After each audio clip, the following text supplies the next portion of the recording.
มือ10 นิ้วกราบนบนอบน้อมยังพระสิรัตนแก้วเจ้าตั้ง3 ประการอันมีพระพุทธเจ้าพระสัทธรรมเจ้าพระสังฆเจ้าอันเป็นสรณะที่เปิ่งตีเคารพนับถือ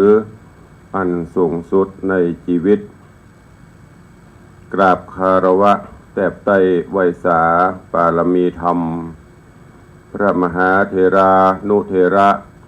เจ้าคณะพระสังฆาธิการภิกขุสงฆ์สามเณรจุตนจุองค์ด้วยความเคารพเจริญสุขเจริญปอนปอออกไม่ออกศรัทธานาบุญสันนิบันตานเข้าจุหนุ่มเท่าใจยิงขอน้อมต้อนรับทุกท่านเข้าสู่รายการ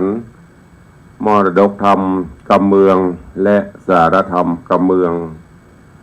ต่างสถานีวิทยุกระจายเสียงพระพุทธศาสนาแห่งชาติและสังคมคลื่นเพื่อการศึกษาพระพุทธศาสนาและวัฒนธรรมคลื่นพระพุทธศาสนาและจริยธรรมส่งสัญญาณกระจายเสียงต่างสถานีวิทยุวัดฝ่ายหินตำบลสุเทพอำเภอเมืองเชียงใหม่จังหวัดเชียงใหม่ในระบบคลื่นความถี่ FM 104.50 เมกะเฮิรตซ์ในเมตตาของท่านเจ้าจารย์พระครูสมุวิสุวัตรวรกิโจเจ้าอาวาสวัดฝ่ายหินผู้อำนวยการสถานีตลอดจนคลื่นพระพุทธศาสนาและจริยธรรมในความอุปถัมภ์ของมูลนิธิพระบรมธาตุเจ้าดอยสุเทพในเมตตาพระครูวรบนามวงพรหมผู้อำนวยการสถานีท่านเจ้าอาจารย์พระมหาประสิทธิ์ผู้ควบคุมเทคนิคการกระจายเสียงส่งสัญญาณกระจายเสียงในระบบคลื่นความถี่ FM 96.0 เมกะเฮิรตซ์พร้อมกันนี้ก็ยกมือ10 นิ้วกราบถวายความเคารพถวายการต้อนรับและเจริญปอนต้อนรับครูบาอาจารย์พระเจ้าประสงค์องค์เนรปอออกไม่ออกศรัทธานาบุญที่ได้เข้ามาติดตามรับชมรับฟังทั้งภาพและเสียงการไลฟ์สดทาง Facebook ไลฟ์ของวัดวังสิงห์คำ Facebook ไลฟ์ของธรรมะภาคเหนือ Facebook ไลฟ์ของธรรมะคลายเครียด Facebook ไลฟ์ของทีวีวัดไฟหิน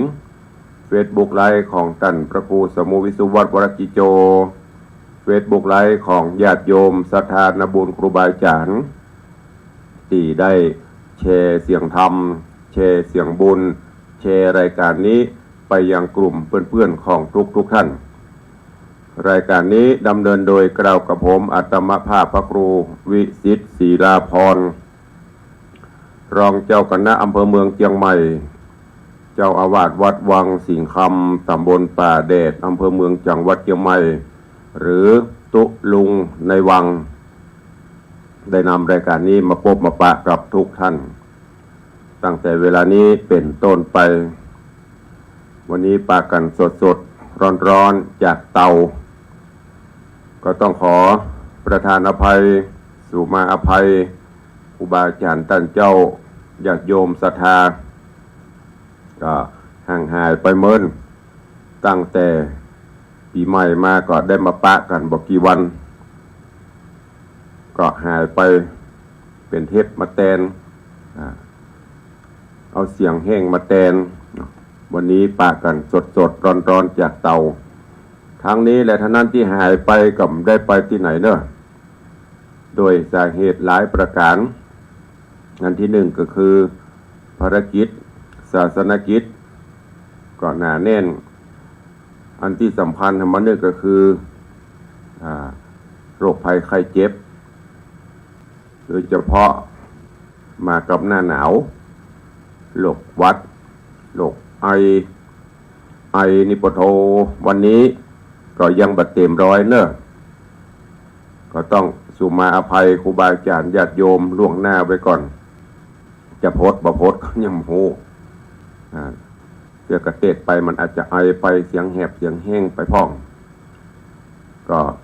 ญาติโยมศรัทธาก็รอมีกับคนโทรมาตุลุงบัจัดรายการละกาตุลุงไปที่ไหนตุลุงเป็นอย่างกาก็อย่างที่ได้บอกไปเป็นอย่างประเดี๋ยวนี้รู้สึกว่าจะเมินจะนานหายกับไอกาไปเสียงแหบเสียงแห้งนี่โอ้ได้จะเป็น20 กว่าวันหรือเกือบเดือนน่ะเปิดนิมนต์ไปเตะงานหั่นนี่งานศพงานอย่างนี้ไม่ได้ไปสักทีอันนี้ก็ต้องขอประทานอภัยครูบาอาจารย์สุมากับญาติโยมอีพ่ออีแม่ตัวFC แฟนรายการหลายที่หลายตังก็โทรมานิมนต์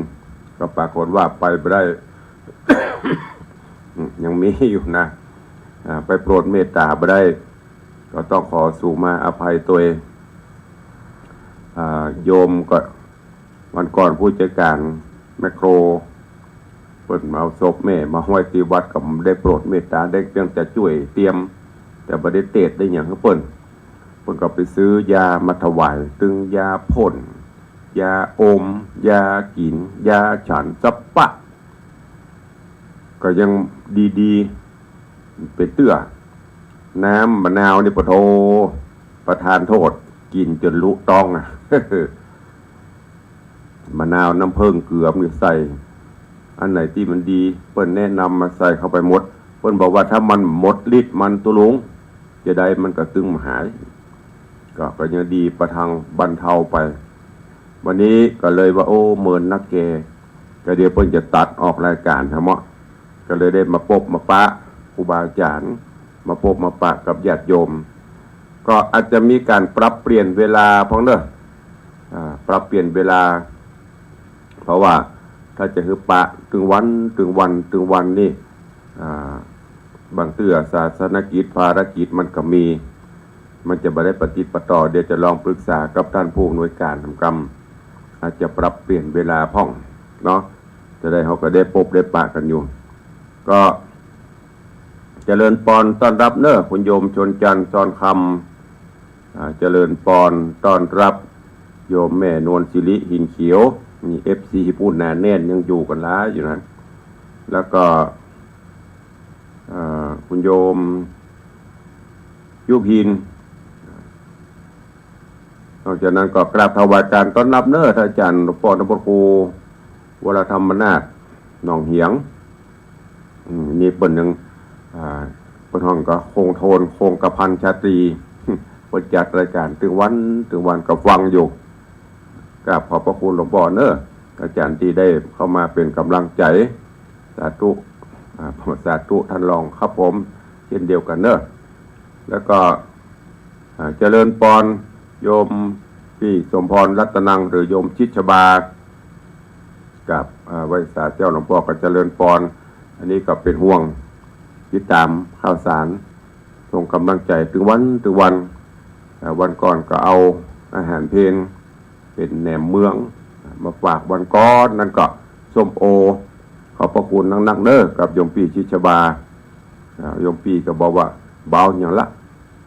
ใครกินใครเอวใครตานไปนี่แหละคือความสุขนะขอบคุณตัวเองเจริญปอนโยมพี่หมอมัฒนามพันธ์นี่ก็ FC แฟนพันธ์แท้บละบลืมกราบใบสาหลวงพ่อธรรมครูสาธุเจ้าเจริญปอนเนอะเจริญปอนโยมวิไลนวลศรีกราบสาธุเจริญปอนก็ถวายการต้อนรับท่านเจ้าจุปีมหาคมสันวัดพรหมวงศารามกรุงเทพกราบใบสาหลวงพ่อสาธุเนอะกระจายมันอ่านหนังสือดูหนังสือเนอะปีนี้คือมาสอบประโยค4ไปเรื่อยๆจนถึง9คนเนอะเจริญปอนโยมสมศรีพรหมเมืองแล้วก็โยมอรพินใจที่กรรอฟังอยู่เจ้าวันนี้ได้ฟังแล้วจะอย่าโพสผมเนอะขอบพระคุณทุกท่านที่ยังหนาแน่นขอบพระคุณทุกกำลังใจ ที่ยังบรรละบลืมตุลุงในวังก็อย่างที่ได้บอกไปแต่ต้นบัติการใดก็จะมาเทศนาให้ญาติโยมทั้งหลายได้รับฟังวันนี้ตามคำเรียกร้องและตามสัญญาที่ไว้ก่อนว่าญาติโยมให้ฟังทำซึ่งมีสาระคติข้อคิดเกี่ยวกับการครองบ้านครองเรือนการอยู่ร่วมกันฉันผัวเมียสามีภรรยานั่นก็คือเรื่องเตโจยาโมก็เทศไปหลายครั้งหลายเตื้อญาติโยมก็ฟังกันบะอิ่มบะก้ายให้ฟังเพราะหันว่ามันเปรียบเทียบเข้าได้กับสังคมทุกยุคทุกสมัยซึ่งตัวละครก็จะมีอยู่2ครอบครัวครอบครัวหนึ่งเป็นครอบครัวผัวแก้วเมียแสงครอบครัวหนึ่งเป็นครอบครัวผัวเพศเมียยักษ์นี่เปรียบเทียบมือหันอย่างสังคมปัจจุบันเท่านี้ในครอบครัวบางขั้นบางครอบครัวมันก็อยู่กันสุขบ้านบันใจมีอย่างก็กินด้วยกันไปทุกข์ด้วยกันสุขด้วยกันบ่เนื้อกนอกใจกันมีศีลมีธรรมแถมบางครอบครัวแถมบางครอบครัวหนึ่งก็นอกนอกใจกันบ่ซื่อบ่ใสต่อกันเนี่ยเพราะว่าผัวบ่นับถือเมียเงินคำเต็มเงียเต็มสอเต็มจางก็เสี่ยงเมียบ่นับถือผัวเงินคำกองเต้าหัวก็เสี่ยงเพราะนั้นพระธรรมเทศนาเรื่องนี้ก็จะชี้แนะชี้นำสอนคือหลังจากที่เฮาตกลงโปร่งใจมาอยู่ร่วมกันฉันสามีภรรยาเป็นผัวเป็นเมียกันแล้วก็คือเอากันเป็นผัวแก้วเมียแสงอยู่ด้วยกันจนถือไม้เต้าหยอดทองกับบองหยอดเพชรไม่ใช่ว่ามีสตางค์อยู่ด้วยกันอู้ม่วนจะหวานพอมีสตางค์ไปก็เดือดร้อนพิษเถียงหัวกันผัวได้ตังมาเมียก็เอาไปเล่นไปยังไปเอวเหี้ยเมียได้ยังมากับผัวก็เอาไปกินไปเอวเหี้ยเนี่ยฐานะครอบครัวมันไม่เจริญเพราะนั้นวันนี้ก็จะได้เทศนาธรรมเตโจยาโมคือกับญาติโยมทั้งหลายได้รับฟังแล้วก็ฟังอีกฟังซ้ำไปเนอะบางเตื้อเพิ่นบอกว่าอันนี้ส่งการฟังธรรมบางเตื้อบทไหนที่เฮาอาจจะขาดตอนบ่ได้ฟังซ้ำเฮาก็จะเข้าใจในสิ่งนั้นได้แจ่มแจ้งชัดเจวแล้วก็จะได้นำไปประพฤติปฏิบัติในการดำเนินชีวิตประจำวันเป็นลำดับไปณโอกาสบัดนี้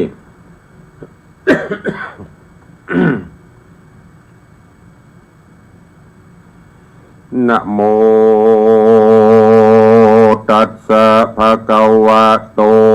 อะระหะโตสัมมาสัมพุทธัสสะ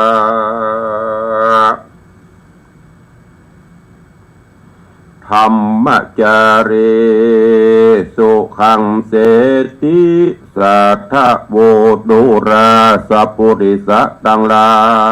ยศรัทธาอันว่าพระสัพพัญโยตนเป็นครูวิเศษตัดกิเลสได้แล้วจริงได้ชื่อว่าแก้วสัพพัญโยปางเมื่อได้ฉันจีนหมูง้วนเขาพระเป็นเจ้าปั่นเววนมันมาพระโจรตอบสายปิดง้วนให้หวานสั้นในองค์ด้านจริงได้ปงสังขารไกลจักนิพพานมาหอดจริงปาเอาพระอานนท์ยอดผู้น้องเสด็จจากห้องวิหารหอบินสานยามรุ่งคอนไปลอดต้องตรงดำ เพราะเวรกรรมมารอดจริงยังจอดที่ฝั่งน้ำคงคาพระพุทธายินลำบากปิดง้วนหากเหลือใจจริงฮืออานนท์ไปตักเอาน้ำไก่ฝั่งกำนาที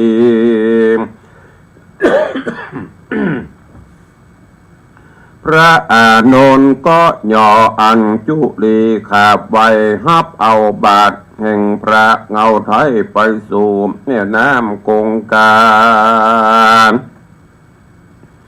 มาปุนดีสั่งกาใจเจนลำหันแม่น้ำขุนมัวดำจิงตักเอามาตั้งขุนโดยมุกมุ่นมัวดำจิงตักขึ้นมาไปบนน้ำอันนานบันโดนใสดังเก่าจิงตักเอามาเอาน้ำแถมเราน้ำก็ซ้ำมาขุนมัวดำร้อยเป็นกรรมวิบากในอดีตชาติแล้วปุณอัศจรรย์แต่ใบจริงขับใบพระสัพพัญโยว่าพันเตภะกวาคาเดพระพุทธเจ้าตนเป็นปิ่นเกลาชื่อว่าสัทธาข้านี้ยินสังกายิ่งลำโดยอันว่าน้ำเหมือนดังมีจิตใจยามเมื่อขาลงไปก็หันน้ำขุนเป็นมุกมุ่นมัวดำกันตักขึ้นมาแต่ก็หันใส่งามจะจ้อนผู้ขาบ่หอนเกยหานจริงจักเป็นสันใดเหล่านิจาสัทธายามนานพระสัพพัญโยตนวิเศษจริงเล่าเหตุแต่ปังลังอติตังกรรมเวนปังก่อนบ่หอนเว้นใดและอานนท์ต้านจุงหนขึ้นไปตักเอามาเตอะเฮาจักฉันบัดนี้แลพระมหาอานนท์ยิ่งไว้ว่าพันเตข้าเดพระพุทธเจ้าขอยุ่มเตสนาเล่าอติตา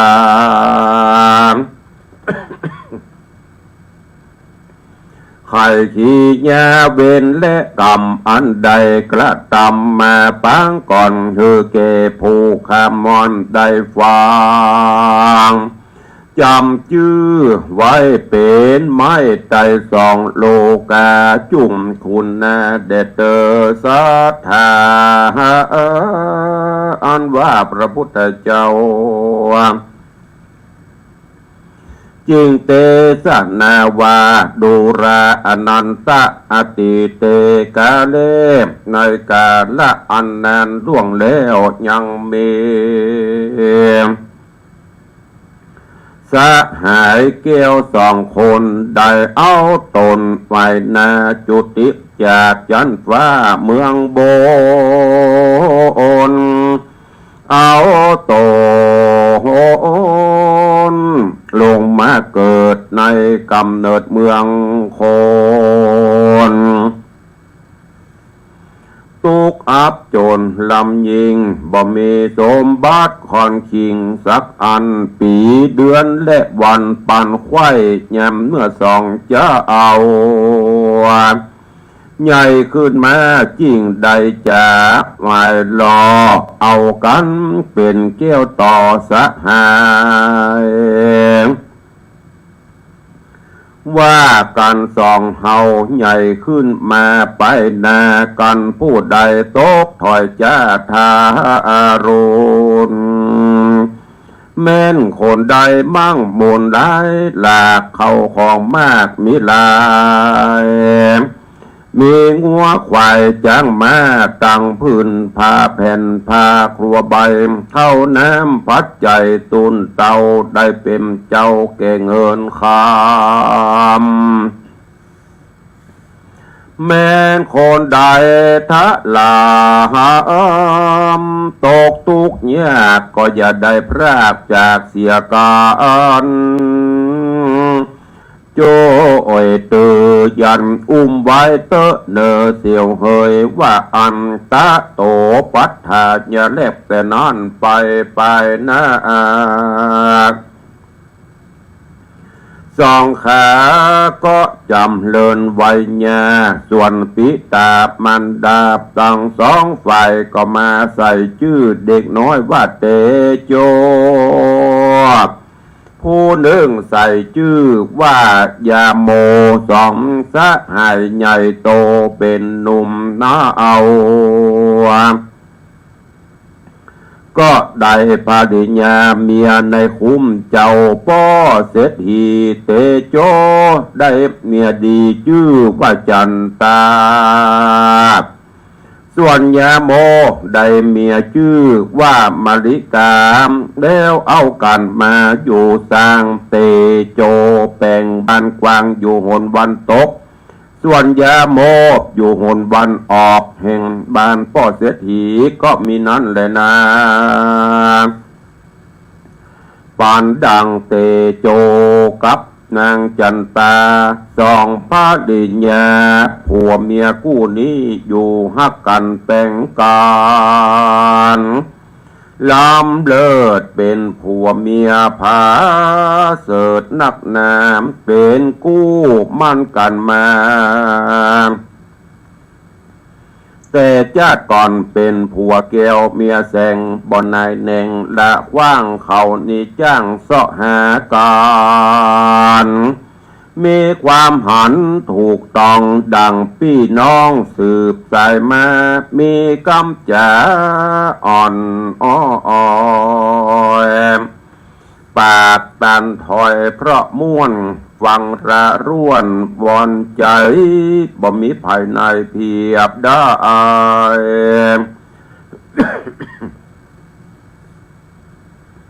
นางจันตาหน้าไทยแม่เฮือนดีเป็นยอดนารีจบฉลาดเมื่อความจนมาปาถูกต้องนางบ่จมฟ้องแก่เตโจดาบโกโทคิ้วโคดกลัวเป็นโตแก่ตัวนางบ่โจดกำพรางจุหลอกบอกคิดนอกใจผัวบอกเมามัวแอวเล่นเอาตัวดีกเว้นจากอบายมีความละอายต่อบาปอยู่ตามสุภาพแม่ยิ่งดียามเมื่อเอากันนี้มาอยู่มาปลูกอยู่บ้านมาปลูกบ้านอยู่หัวตีสองคนบ่มีสั่งซักสิ่งตุกลำยิ่งเหลือเขาบ่หูเบาใจง่ายเล่นจูไม่มายามยามเมื่อผัวกลับมาเลยรีบแต่งตอนบ่เหือเดือดร้อนแก่สามีจากกรรมดีออดอ่อนบ่เดือดร้อนลำคาญโต๊ะแต่งอาหารคาบเขา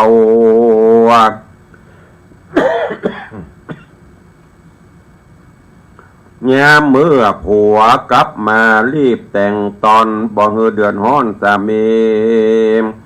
ยามแจ้งเจ้ากวาดเฮือนจานเป็นนิจการบอกขาดนางบอกประมาทลาสายามค่ำมากวาดเขายามแจ้งรู้องค์เจ้ากวาดลงไปเป็นหม้อหายถ้วยถาดล้างสะอาดเหือหมดใส่ตาตั้งเตาไฟปื้มเฮือนและห่วงบานนางบ่ขี้ข้านกระทำการส่วนบัวบานเตโจ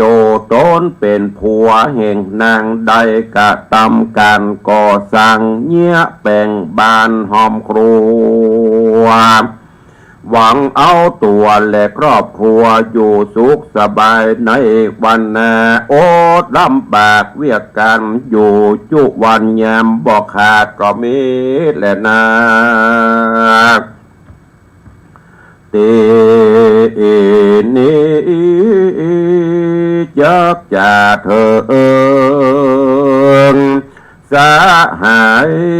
เสียวญาโบและนางมาริกาผู้ใจกล้าจื่นบื้นพอดูแน่บ่จื่นเจยบานไผ่มาตักถามก็บ่ปากเงียหน้าสากากปูนจังแม่นผัวมันจักกล่าวว่าสั่งมันก็บ่ฟังว่าบ่ถูกแม่นางหญิงแน่ดูกใจดำผัวมันปากออกมากำมันปากได้เป็นร้อยมีเสียงใหญ่น้อยบ่วอนโหจะเมืองกูโจมด่าว่าโดยหงห้าราปรุษวาจาเอวไปมาสอบเสบันเอวเล่าตันผัวควันผัวห่อเหือนตัวบ่เอาใจใส่ถือตัวว่าใหญ่โกโหเดกำอันบ่มีแปลงใส่กำอันบ่ใหญ่แปลงเอากูบ่เล่าปัญญาบอกวังกูนี่บ่ลังฟังกำผัวกูบ่ควรหนีป้ายปุนมาดีนายดีจัง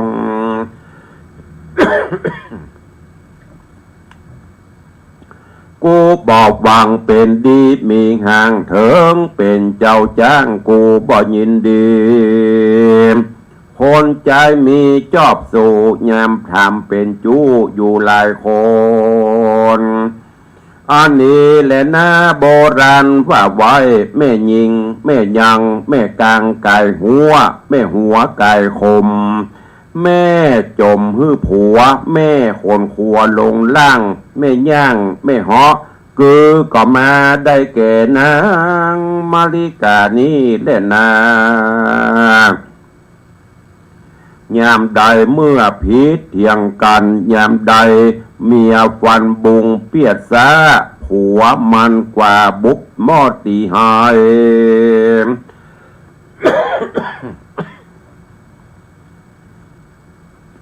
ต่างคนต่างหนีไปโดยกำเกียดกันให้โคตรหายเกียดแล้วก็เอากันขึ้นมาอยู่จิมกันแถมเล่าหาของใหม่มาแทนของเก่าเจ็บยิ่งกว่าต่อแทนมาเดียดมาอายของเก่าในเฮือนที่มีไว้ก็บังพลอยถอยลงไปพิษเถียงกันเมื่อแยมใดก็เอากันนี่ไปอยู่กับพ่อกับแม่เถิงที่แต่บ่ปุดขาดกัน2-3 วันขึ้นมาแถมเราสะแน่ตัวเก่าบ่ได้จ้างขายขีนาตัวเก่าเปิดเสือเฮือเปิ้นหันหลังเจ้าบ้านจัง เจ้าบ้านจังหน้าตากันมีสังมาบ่ลังเก็บไว้ต่างคนก็ต่างใจบ่ถนอมตั้งเก้าหาบมาใหม่ยามเมื่อคืนอยู่โดยกันสันดีกลางวันเป็นผัวพี่เมียเพศก็เป็นเหตุเฮือจิบหายได้แล้วนะ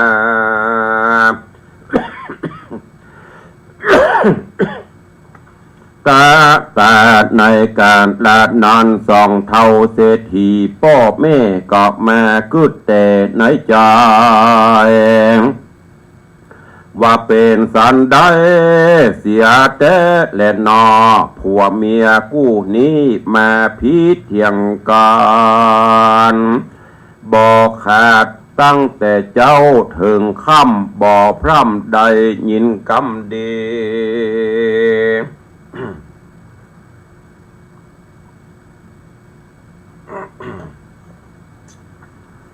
การผัวมันตีเมียมันก็มาด่าการผัวมันบ้าเมียมันก็มาเถียงให้หุยเสียงนั้นเดือดทองส่งเสียงห้องจุวันเขานี้จ้างเสาะหากันแต่ตักผัวเป็นเพศเมียเป็นยักษ์ถอยไล่จังไร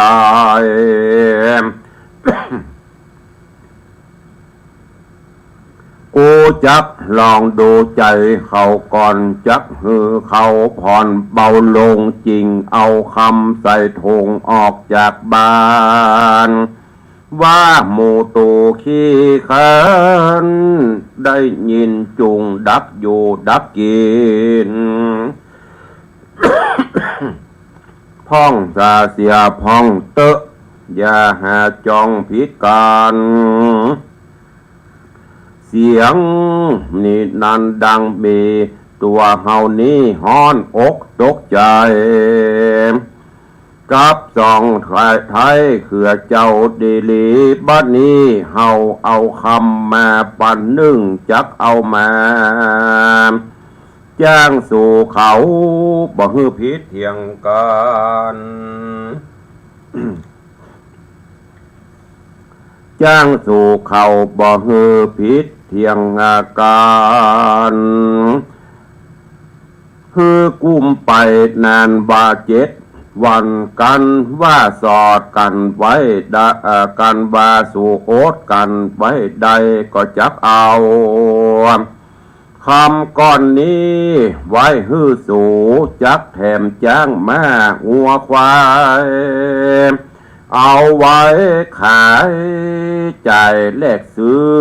พ่อแม่จักยกฮื้อบ่เอาคืนเจ้าจูงแปลงใจยาวยืนหิหาไปตั้งนาแม่นจักขายแลกกาก็ฮื้อได้กำให้งามพ่อแม่ขอน้อมขอใบอันพิษเถียงเดือดห่อเฮือนนั้นเราฮ้อนเข่าฮ้อนของเงินคำการผัวเป็นหมิ่นเมียซ้ำมาตะมาดำแม้นมีเงินคำมากเท่าใดมันก็จักอยู่บ่ได้นานไป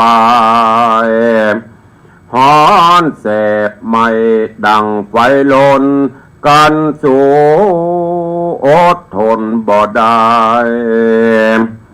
คำก้อนนี้ใส่อย่าหับเอาไว้จุงรีบนำส่งขึ้นมาแก่เฮาเตอะเนอ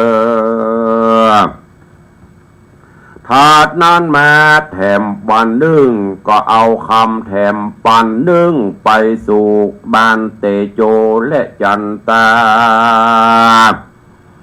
แล้วเจียนจากล่าวว่าดูลาเตโจเฮยพ่อแม่สองท้าเอาสั่งแม่ม่วนงานใจว่าสูอยู่กันสันใดลำเจนสั่งแม่ดักเย็นม่วนหูดังเล็งดูนี่ว่าเหมือนเฮือนบ่มีคนหรือว่าสูทุกตกจนลำบากทะลงยาตุกยากเหลือใจอดการอาหารคาบมือบ่มีเงินใจซื้อนำมายังของปุญจ้าคาบเขาตั้งเขาน้ำปัจจัยบาดนี้ป้อเอาคำปันใส่มาหือไว้ใจซื้อกินไปจุงกระตำใจเก่งกระแย้มเมื่อนางเมียว่าห้ามก็อย่าฟังกำมันป้อแม่นี้ใครหานสู่เจ้าใครได้ยินลูกเต้าสู่พิษเถียงกันใน7 วันไปนะจับแถมจ้างมาหัวควายขาคนหลายเอาไว้ใจสู้จุงอย่าได้ลืมกามป้ พ่อแม่เอาอันนี้เอาคำมาจางกันสู้ปุดหมายขาดอย่าล้างพ่อแม่อ่างยินดีกันว่าโซยังอดขันตีกันใดคำก้อนนี้ใส่ปันหนึ่งนี้อย่าอำดีลวงนายจุงรีบใบคืนส่งฮือเกพ่อแม่เลวเตอการส่องเสถีเอาคำจางเตโจฮือพิษเทียงกับเมียแล้วก็รีบคืนมาเฮือนตนก็มีบ้านนอนแลยนะเนติตังชีญาสังวันนาจะอันวิเศษจะห้องเหตุธรรมเทศนาเตโจญาโมผูกเก้าตอนที่หนึ่งก็บังกลมสมเรศเด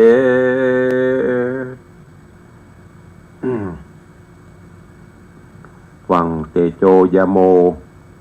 ผูกที่หนึ่งตอนที่หนึ่งก็จบลงไปโดยเสียงอันบ่ค่อยเพลงไพเราะแต่ใดเนอะเสียงแหบเสียงแห้งไปต้องขอประทานอภัยดังแต่ต้นกับญาติโยมทั้งหลายพระธรรมเทศนาเรื่องนี้ก็ได้กล่าวนำอย่างที่แต่ต้นว่าเปรียบเทียบระหว่างสองผัวเมียซึ่งมาเป็นโดยเฉพาะพระใจตึงกู้ตึงเตโจกับยาโมซึ่งเป็นเพื่อนที่ฮักกันสนิทชิดเชื้อกันแล้วก็ปานปอได้ไปกินแขกแต่งงานได้เมียที่คุ้มปอเสียถีเช่นเดียวกันจากนั้นโดยเฉพาะเตโจก็ได้แม่ได้แม่ยิงดื้อเมียชื่อว่าจันตาเตโจได้มลิกาพอได้กู้ได้กิมกันต่างก็ไปแปลงตูบแปลงปางแยกย้ายกันไปในระหว่าง ใกล้บ้านป่อเสียถีอยู่ป่อเสียถีอยู่ตรงกลางอันหนึ่งอยู่ตรงห่างตั้งอันเหนืออันหนึ่งอยู่ตรงใต้ฮิหากันไปเตโจยาโมเตโจกับจันตาก็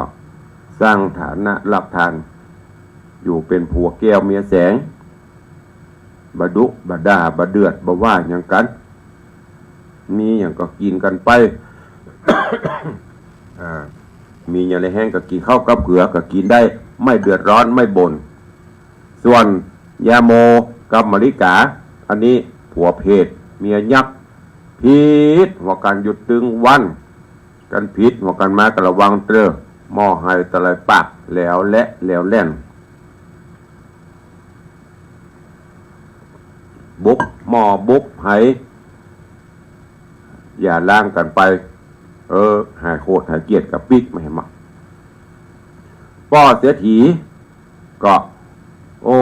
ลูกสองกู้นี่มันอย่างต่างกันราวฟ้ากับดิน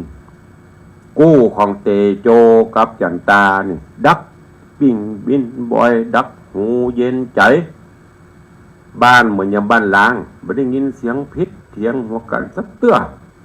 ส่วนบ้านเตโจบ้านมลิกายาโมกับมลิกาพ่อยังไปเหี่ยวเดือดกันหยุดถึงวันพิษกันหยุดถึงวันบันเริ่มกันสักเตื้อ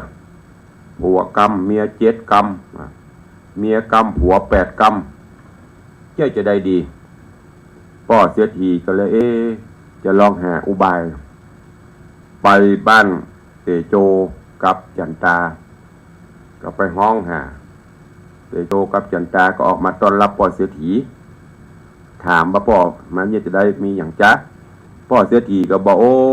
สู่อยู่กันจะได้ดักปิ้งยินบ่อยพอเหมือนบ้านล้างคือบอกอู้กันกะ พ่อตั้งเตโจกับมาริกาก็บอกจะอยู่กันไปจะแยกกับพ่อช่วยกันช่วยกันหาช่วยกันสร้างคิดกันไปกับท่านนะมีอย่างกับปรึกษาหารือกันไปพ่อเสียทีบอกอันที่พ่อมานี่นะข้าได้ยินสู่พิษหัวกันนะลองเนาะ ลองคือปอลองพิษของกันคือปอพอมันนักอ่ะ7 วันเนี่ยถ้า7 วันสู่พิษของกันนะปอเอาเงินเอาคำเนี่ยปันหนึ่งยกให้ฟรีๆแล้วก็ จะมีจังมาอย่างมาแถมมือแหมของเลี้ยงของใจต่างๆจะยกฮื้อภายใน7 วันนี้เนอะจะอยู่บ้านฟังนึกสู่พิษของกันจากนั้นก็ไปบ้านยาโมกับมาริกาครับซึ่งสองก็วันนี้เป็นวันอย่างกาป่อมาพ่อเสียทีมาเยี่ยมมาบอกพ่อเสียทีก็บอกว่าโอ้สู่เจ้ากูนี้อยู่ตัวกันอันยังปล้ำปลาเรือเป็นผัวเพศเมียยักษ์พอเดือดงันสันเล่าเหมือนไปเหี่ยวเดือดเจ้าเดือดอย่างนี้สุย่างสักเตื้อบได้การบรรนักบรรณาพ่อขอ7 วันเนี่ยย่างปากดักปากบัดพิษบัดได้เถียงกันกันดีๆเราได้ก่อนถ้าสูเนี่ยได้นะคำปอมาเนี่ยปันหนึ่งถ้าว่ามันย่างดักปิ้งบินบอยดักหูเย็นใจปอยกฮือไปปอจะแถมจ้างมากงัวควายอย่างแหมกันนี้กำลังเอามาฮือถึง2น่ะครอบครัวละคำครอบครัวละปันแล้วก็จะรอดูผล7 วันไปหน้าญาติโยมทั้งหลายลองพอเนอะว่าอะไรอย่างจะเกิดขึ้นอันเนี้ยท่านทั้งหลายเปรียบเทียบมือหันนะ2 กู้นี่ลองพอว่าไปหน้ากู้ไหนจะได้ดีก็ให้ฟังกันไปเนอะในเรื่องของเตโจยาโมตุลุงได้นำมาเทศวันนี้เป็นผูกแรกเป็นตอนแรกก็ขอโปร่งวางไว้เก้าอี้ก่อนแล้วก็ค่อยฟังกันวันต่อไปพอออกไม่ออกสถาว่าม่วนใครฟังอยากฟังซ้ำก็เลยเอามาเทศซ้ำเพื่อฟังตามคำขอเนอะก็ติดตามกันไปด้วยเวลาจำกัดเหลือเวลาแถมหน่อย ก็จะหมดเวลาก็ขอบคุณ ญาติโยมสถานบุญ FC ตอนนี้ตั้งในหน้าจอ Facebook ตอนนี้มีไผ่ เป็นนานอีโสมเตปินสาธุมาแล้วด้วยยาพี่นานก็เอายามาถวาย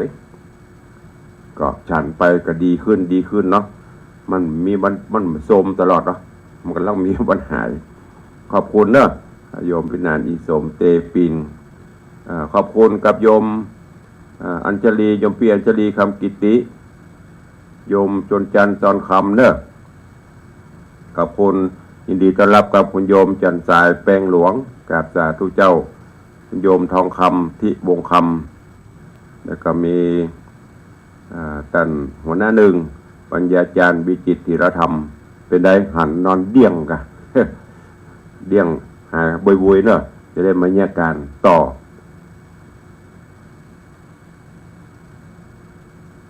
อันนี้อย่างอ่านภาษาอังกฤษตุลงต้องขอประทานอภัยเนอะมันจะอ่านไม่ได้เจริญปอนครูบอยเนอะสาธุครูบอยเทพประสิทธิ์ต้นเฮือดเจริญปอนคุณโยมสุพันนีกราบสาธุเจ้าแล้วก็มีภัยกำลังเข้ามายินดีต้อนรับและก็ถวายการต้อนรับครูบาอาจารย์ทุกท่านเนอะก็มีข่าวมาฝากมาแจ้งงานบุญกุศลกับญาติโยมทั้งหลายก็วันเวลาก็บ่อยเนาะรับป๊อบแป๊บปี68เข้าสู่เดือนที่2ไปละวันก่อนวันที่1เปิ้นมีการเลือกตั้งเนาะทั่วประเทศนายกอบจก็ผ่านโป้นไปไผเป็นไผพี่น้องญาติโยมศรัทธาก็คงจะหูจะทราบกันไปละเนาะก็บริหารบ้านเมืองกันต่อไปก็เดียวก่อนกันยังได้เปิดหน้าใหม่เด้อก็ตึงหากันนักเกเนาะไผ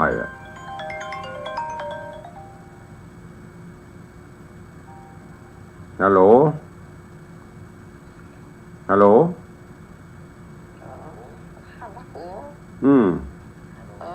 ไอ้เนี่ยถ้ากันกินเจ้ากินจืดนักบ่ได้เลยกินหวานกินน้อยบ่ได้อ่ะ ใจ ชักโอ๊ตก้านโอ๊ตอันนี้นะ ปกติอะที่ กินนั่นอันยังกินเนี่ยมันต้องกินมันไอ้ได้เนาะโอ้ท่านเอานะกินเจ้ากินจืดก็ได้ก็ลองไปนะเขากินเจ้ากินไอ้ผู้ให้ก็ได้ไอ้ก็โอ้กินแล้วก็บอกคือยายาอ่อนชื่อกินนี่นะเพราะชักป้าเสร็จเนาะมันก็ไอ้อยู่เอาสาธุอนุโมทนากับแม่เนอะกินหมดละท่านแม่เหยเกลือก็กินบักขูดบักนาวบักแตงสปะยาตอนนี้มันก็ดีขึ้นละเดี๋ยวก็ถ้าอดเอาสาธุเนอะบุญรักษาเอาละเดี๋ยวคนอื่นเพื่อจะอู้ต่อเนอะอนุโมทนาสาธุสาธุสาธุแม่เพิ่นก็เป็นห่วงกินเจ้ากินมันกินนั้นมาถึงเป็นธรรมดาไอมันคันคอเนาะยุบยิบกระยากับสปะที่จะบอกไปขอบคุณเนอะแม่บุญปันเป็นห่วงกับพยายามตอนนี้ก็ดีขึ้นพองละกินน้ำอุ่นเข้าไปเจริญปอนฮัลโหลครับเมืองแกนพัฒนารายงานตัวสาธุอนุโมทนาขอบคุณเด้อเอาใครจะอู้โตยเข้ามาเดี๋ยวเวลามันจะน้อยจะไม่ได้อู้กันเนาะในระหว่างที่ว่างตุลุงก็จะได้ประชาสัมพันธ์ข่าวไปตัวเองในช่วงนี้ก็จะเป็นช่วงของปอยหลวงปอยล้อควบคู่กันปอยหลวงกันนักเนอะปีนี้นะโอ้แต่ละวัดแต่ละวากับตุเจ้าเข้าไปกันมีระแวกใกล้นี่ก็มีอย่างวัดชิมพรีวันต้นงิ้ววัดศรีบรีสถานน้ำโทงวัดป่างิ้ววัดดอนใจใกล้ๆนะฝั่งพระพุทธที่ทราบครับมีกูแดงดอนแก้วนี่หลายวัดหลายวาที่หูน่ะที่มันปิดมันมานิมนต์อยู่แต่ตุดงจำมาได้เจริญปอนโยมแม่ประณีเจ้าสาธุเจ้านั่นเดี๋ยวแขวนแล้วก็เจ้าอย่างแฟนพ่องละฐานะอุ่นตอนนี้เรามาตั้งเนี่ยพลกเนี่ยเต็มก๊อก